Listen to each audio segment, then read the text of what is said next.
What's going on, guys? It's another Real with Neil podcast. Today, if this is your first time watching this video, my name is Beneal. I'm a realtor with IHP Real Estate. And so today we're going to discuss 3 tips that's going to help us with mindset and home ownership. The first step, we're going to go ahead and get straight into it. Number 1, I want to do 3 different categories. So I may be single. I have no kids. Second category may be I'm single, but I have kids. Or I may be married with children. So I may be single with kids, or I may be married with children. Also, I may be retired. All my children are older now. Why should I look into home ownership?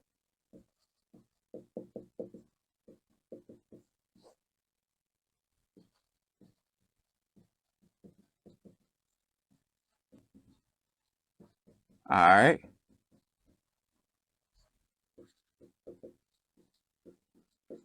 All right. Point number 1 is bigger than you. What's bigger than you? Home ownership is bigger than you. If you see this small circle, you see this bigger circle. This is us. We're the small circle. And the reason why we are buying a home is bigger than us. When I was single before, of course, my wife, my son, my mindset was I'm fine with what I have. And what I was exposed to, of course, was pay your bills, pay the rent, and you'll be fine. What begins to happen around 2015, I was helping my uncle move into his first house in 2015. And one of the things he shared with me was, I want to introduce you to my realtor. And my realtor, he or she will help you into buying your first home. I wasn't interested in buying a home due to the fact of exposure. I didn't believe that I could buy a home because I wasn't exposed to single people buying homes. When I watched TV shows when I was a kid, the Cosby Show, the Fresh Prince of Bel-Air, I seen families in homes. When I was growing up, my grandma and grandpa had a house and it was family in the house. My uncle and aunt, they bought a house and it was family in the house. So I wasn't introduced to single people buying homes. But when I got into the real estate industry, I started to see single people actually buying homes because there were realtors that were taking their commission checks and investing it back into themselves. And I started realizing, oh, that's actually a thing, because my whole world was literally around just make sure that you continue to rent. Just continue to keep renting. You'll be fine. You'll cross that bridge when you come to it, which means buying a home, having a family. And so why should a single person look into home ownership now?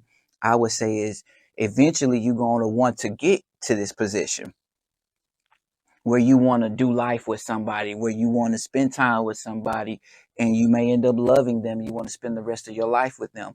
You have an opportunity now to build some roots right now in the ground with home ownership. So when you do meet that person that you want to do life with, you have some type of foundation. Well, let's just say if they don't like the house that you currently in, you all have an opportunity still to buy a home together, and you can use that first home that that you had bought. You could be able to make some extra money. You could be able to rent it out to somebody else, or you could be able to sell it, and you could be able to use the equity that you have in that first home, and you could be able to use that to buy you guys' dream home, or buy a home that's a stepping stone to your dream home. So I would say number 1, it's bigger than us. Even being single, you have an opportunity to build some equity and to invest in yourself. And let's just say, for example, if you are into the gym, you have an opportunity to work out at the house. Like with me, I want to um, have a garage. A garage is important to me because I like to box. And so I have no excuse of not working out because my gym is going to be right there, and I want to have a backyard that's fenced in so my dog can be able to play, and I don't have to constantly put my dog's harness on to be able to walk him through an apartment complex to make sure that he's safe. I can make sure that my backyard is secured for my dog, so I have backyard space and I have a gym, so I have no excuses. And so, married with children, we got to also understand that it's bigger than us as well. So let's say, for example, you may be watching this video, you may be single, you may be married, you have children, you don't still see the value of buying a home. What I would say is, what would you do? This is the question I would ask you. What would you do if you, let's say, we multiply 1,200 times 12 months? That's over $14,400. This is an example of how much equity you can have in possible 1 year, even if you pay $1,200. That's equity that you are investing in yourself and not your landlord. And just imagine what you could be able to do with $1,200 a month. What would you do with that if you had an extra $1,200 a month to be able to spare? You could be able to start a business. You could be able to save for retirement. You have opportunities for investing. But here's what's so great about this. You have an opportunity to be able to do this for your children.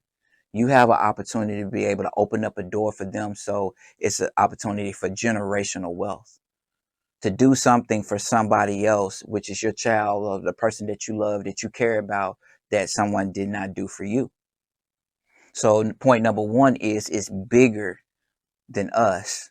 And even if we are retired or closing to retirement, I talked to someone that I love at one point in time, and I was letting them know that you still have an opportunity to be able to pass this home down to your child.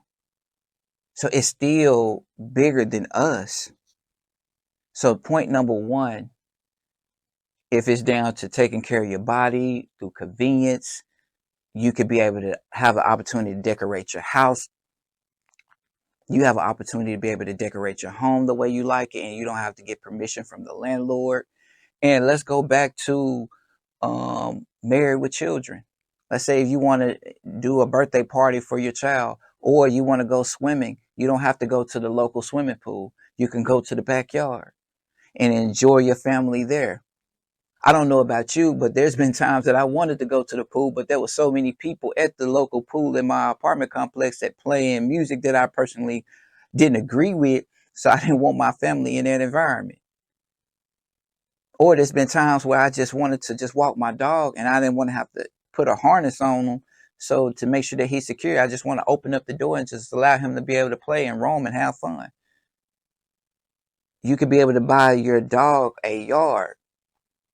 And so these are some benefits with home ownership that's very important. So number one, it's bigger than us. Number two,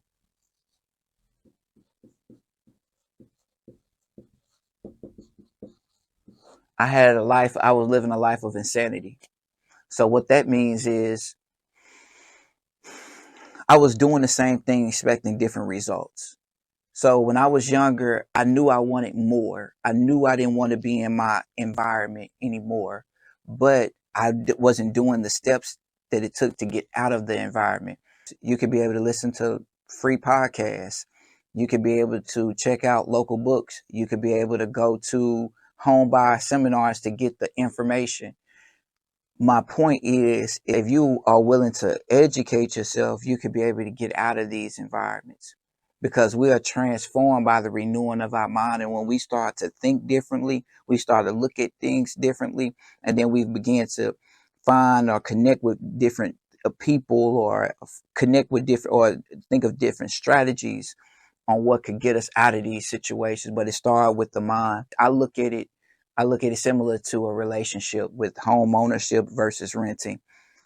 Before I met my wife, there was a certain type of woman that I was interested in, but and that was the type of woman that I continued to talk to throughout my years of dating. I like this particular type, but when I met my wife, I'm like, oh, there is something different out here that I could love, that be happy with. And I look at it similar to home ownership and renting. There's better out there for you. You just have to put yourself in that position to receive the better. And I had to understand that this type of woman I may not be called to anymore. And I had to receive and be open for something different and be open for something better, even though I didn't understand. And sometimes you may not always understand in the beginning. But when you begin to just say, make a decision that I'm going to do something different. I'm ready for better. I'm ready for more space. I'm ready to leave something for my child. I'm ready to be able to do birthday parties and not have to speak with the landlord about renting the space in the lobby and paying $200 for a deposit. I could just invite my family members or the people that I love at home, and then I'm doing it here or in my backyard. How would that make you feel? And number three, it's the first time for everything. Can you remember the first time that you rode a bike? Can you remember the first time that you went to school, that you started a job, or the first time you was driving a car? You have an opportunity for you to buy your first home, and you can add that to your list of a first time home buyer. And guess what? Within your sphere of influence,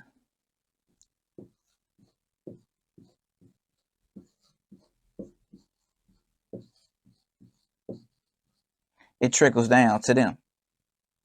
Now, you could be able to inspire people at your job, at your church, within your local community groups, your friends and family. You can inspire them and show them that, hey, I bought a home. You can be able to do the same thing. And you can be able to connect them with your real estate team.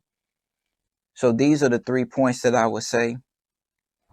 We want to make sure that we understand that home ownership is, number one, it's bigger than us.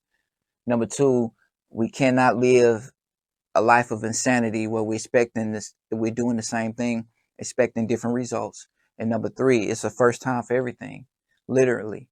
You could become a first time home buyer and inspire and inspire the people around you. And what I want to do is I would like to schedule a call with you to get more information from you about home ownership.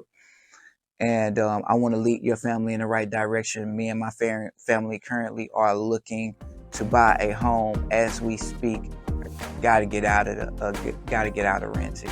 Our rent has went up to $1,600, and I just can't do it anymore. We got to get out. My son needs space. My wife needs space. I need space. I got to go. So I'm not telling you nothing that I'm not doing for myself. Me and my family are doing the work as we speak to become first-time home buyers. I'm gonna have my link in the information. I'm gonna have my link in the description. Let's schedule a call. Let's talk. And I want to walk side by side with you and your family and your journey to home ownership. Hope that they bless you. Hope that you found some value in this content. And if you did, please feel free to share. If you are not looking to buy, I have a YouTube channel. It would be a blessing if you subscribe to the YouTube channel and also be able to share it with friends and family. Talk to you soon.